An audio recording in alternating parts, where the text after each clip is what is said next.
រៀមមានភពវាសនារៀមធីតាចិត្តពេល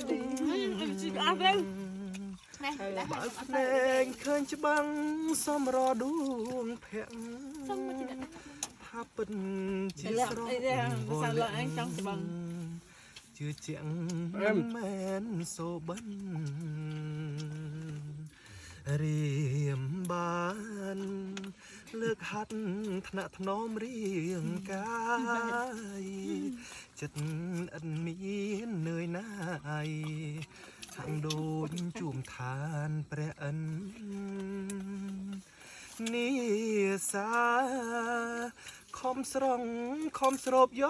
កក្លិនកាវៃក៏មិនក្រអូបដោយក្លិនកលយានពេលរៀមភ្ញាក់ឡើងដឹងខ្លួនស្រវា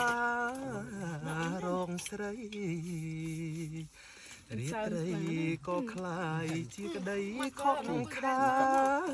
នរស់ណែស្រមោលដែលចាប់មិន